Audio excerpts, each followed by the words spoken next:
In my opinion, it will be very ignorant to believe that the visceral organs do not have anything to do with movement, because the muscle is a dumb thing. It can only react to impulses that are being made somewhere else. You cannot just think, hey, flex a muscle. It has to react on either your brain, your nervous system, it has its reflexes, and it reacts on toxins. In the osteopathy, the way I work and the way I teach, the European osteopathy differs from the American. We teach different, we work different. We think of the human person as a holistic being, which means that we look at all different systems, such as the craniosacral system, the parietal system, which would conclude the muscles and the joints, and the visceral system, and also the fascia, which connects everything. As I wrote in my article that's on the MyTPI website about osteopathy and low back pain, the most important organs I think in osteopathy to treat in golf are the kidneys, because of their connection, fascial connection to the hip flexors and the low back. I see a lot of sportsmen working on their muscular system around hip and low back without looking at what is going on inside, what is going on the front side. They just look at the back. The back is where they have the pain, so they will work on the pain. But if you do not move those kidneys, you will have a problem. The other thing is the small intestines and the ileosacral valve on the right side and your sigmoid on the left side, which have a huge impact on the rotation of your hips. No rotation in the hips, no good swing. So you will have to work on those as well. At least look at it as a holistic human being. The stomach, especially for the upper part, is something to look at because of the rotations in the thoracic spine and the neck as well, because of its connection over the esophagus to the skull. Not working on the stomach will probably result in a long-lasting C-spine problem and neck problems. The lungs are also very important in this system.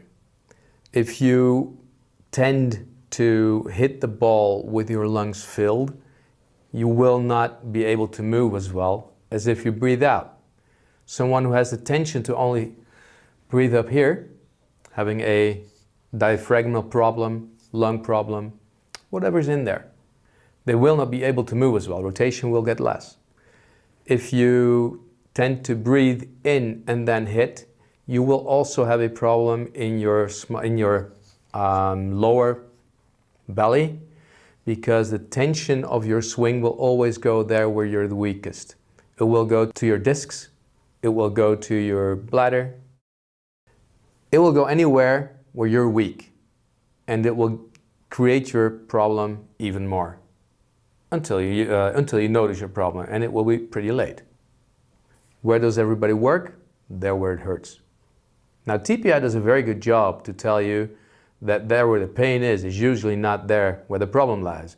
And I totally agree with that. The only thing is that I will have to look a little beyond what TPI does, because TPI looks at joints and muscles. Now, thinking osteopathically, you have to look holistic. And holistic would mean that you also have to look at this visceral system. And I think that if you do not look at this visceral system, if you do not have that in your catalog, you will lose in mobility, stability, endurance, strength, and also your hormonal system will suffer. Let me give you two examples that you may not have been aware of.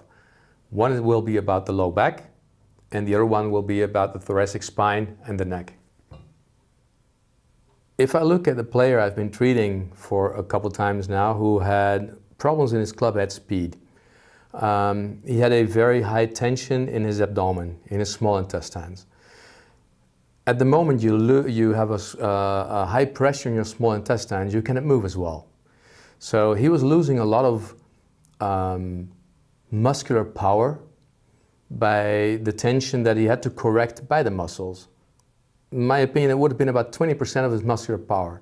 He used to have a club head speed in his driver for 107 miles per hour, and after treatment, it was 115. Now, I think that's a very good thing for about a 10-minute treatment, only by getting back on his tension in his small intestines. So small intestines and low back do have a lot of things in common. So if you have a problem in your small intestines, in your stomach, you will have a brake on your muscular system. You don't want to brake, you want to excel. There's also the visceral somatic inhibition, which means that if there is a problem in your viscera, in your organs, you will get a brake on your movement system. That is nervous system. It can easily be explained by anatomy and nervous system. Problems like this in the stomach will be treated by manual treatment. The only thing we do is work with our hands, go inside, feel where the stomach is, feel the tension, and treat. It is like a massage of the muscle in your belly. Now, if this muscle gets loosened up, you will be able to sit up straight again. You will be able to have your neck motion again. You can turn your neck around. It's as easy as that. But if you do not do it, it will never work. I did work on a professional golfer this year who had been having neck problems for the last 15 years. And in about 20 minutes of working on him without touching his neck, he could be moving his neck again. Now, that is not a fairy tale. It is something I see every day. And that's why I say it is ignorant not to look at your organs when treating a person, especially a high-level sportsman. I really struggled at the start of the year, and ever since I came back in March when I started working with Jelle, it just got better from tournament to tournament, and so I think we're headed in the right direction. Jelle's been working with me on my small intestines, that it's just more open and that the hip doesn't close up anymore. And ever since then, my flexibility is a bit more and helped my swing as well. Before I started working with Jelle, I didn't think or didn't know that the organs could influence the strength or the flexibility that much. Now that we've worked on some things, I can see how I can move more. So it really helps. If you look at a sportsman holistically, like the sports osteopathy does, you always have to look at what do they eat and does it get there where you need it. So there's food and there's performance. If your food does not get digested well in your GI tract, you will always have a problem. You can eat well, but if you don't take it in your body well, you will not perform well. As a sports osteopath, the way I treat is to get nutrition to performance. And that will be exactly the point where I need to be treating the viscera, where I need to be treating the organs, so taking in the nutritions and secretion of toxins will work well. We're looking for high performance in sportsmen, in golfers. Now, if you want to be reaching that, it would be very nice to work together with an osteopath like me, working on the viscera. If you have any questions about the viscera and some of your clients that might have a problem, please contact me. You will find my email behind, and let's work together to better performance in your athletes.